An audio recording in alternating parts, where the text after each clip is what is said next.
Welcome back, ladies and gentlemen, and that was the opening session of the 32nd Arab League Leaders Summit that kicked off today in Jeddah. And on the significance of this summit, we're delighted to be joined over the phone by Dr. Sherif Amir, a geopolitical analyst. Good afternoon, Dr. Sherif.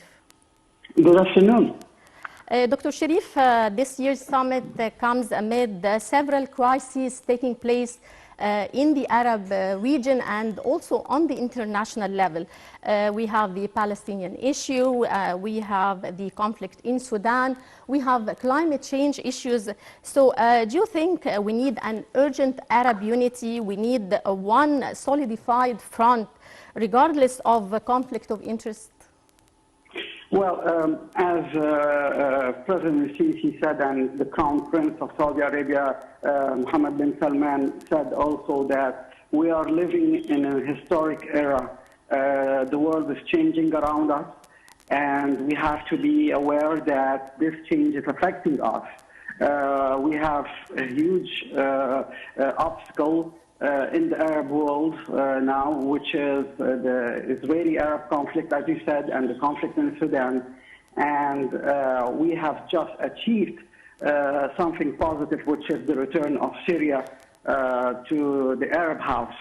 So, of course, we have to put aside these differences.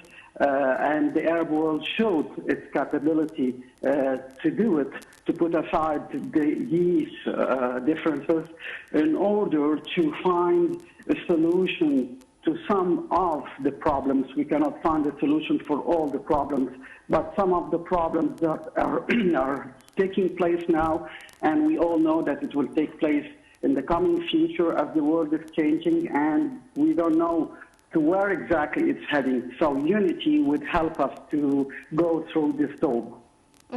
Right. Well, Dr. Sherif, among the most important files, as you mentioned, is the readmission of Syria to the Arab League. The Syrian file is, of course, a very important file. Readmission of Syria to the Arab League after 12 years is a very significant move. How far will this move, in your opinion, be significant in ending the Syrian political isolation? Well, it's a cornerstone because in the stability, because we all know that Syria, as President Bashar al-Assad said, Syria waged a war which was declared against most of the Arab world in the Arab Spring to destroy the sovereignty of each state.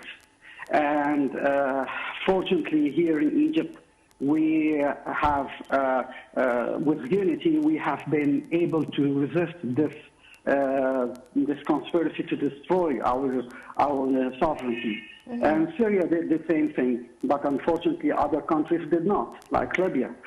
So I think that we have to be aware that as Arab countries, we have to work with all the means we have, with the money for the reconstruction, with also the means to enable them to and the return of refugees also is another very important issue, the return of Syrian refugees. What do you think of that? The return of the Syrian refugees is crucial because, if I can give an example, Egypt, we have this burden. We have opened our doors to the Iraqis, to the Syrians, to the Yemenis, and now to also the Sudanese. So I think that it was also part of the conspiracy to make Syria void of its population, that it will be all outside, the elite outside, the engineers, the commerciants, everyone outside. Now I think they have a role to go back to their own countries. The Syrian regime, which has said several times they are open for the reconciliation. So I think this should be taken very seriously in the upcoming weeks. Right. Well, sir, among the very important topics also on the agenda of the summit is the Sudanese conflict. How far do you think the summit will help in achieving some resolutions or or a way out to the current conflict taking place in Sudan? Well, I'll be very frank with you.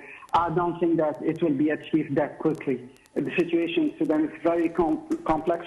There are conflicts of interest between many Arab countries. No need to name them, but there are so many issues inside Sudan. The parties in Sudan are weakened by the war now, and they are unable to decide how to take political decisions now, because as for yesterday, for example, several militias were taking part in the conflict inside Sudan. So it's not two parties anymore. So who is controlling what and when would be stopped, we don't know. So I think this would take a huge effort from the Arab countries. Right. Well, also the Palestinian issue and the Gaza Strip flare-up and escalation by Israeli airstrikes. How far do you think, or do you expect this will be discussed during the summit? Well, yesterday in Jerusalem, it was celebrated the Flag Day. It's an Israeli national celebration. And it was a declaration of the authority of Israel and the sovereignty of Israel over whole Jerusalem. So I think this was at the night of the Arab summit. It was a clear sign that Israel is not willing to listen to any of the reconciliation attempts in the near future. We all know that the Israeli government is right-wing government, headed by Benjamin Netanyahu and Itamar Ben-Gvir and Mr. Snonich, who is a disciple of the late Meir Kahane. So we all know that these are the strong pillars of the national wing in Israel. So I hope that what would take place is that the Egyptian mediation would make it clear to everyone in Israel and also in the Gaza Strip that the ceasefires should be respected, that they shouldn't start acting in a moderate way, because the killings will take place everywhere in Israel and everywhere in Gaza, and we have seen it before in the previous intifadas.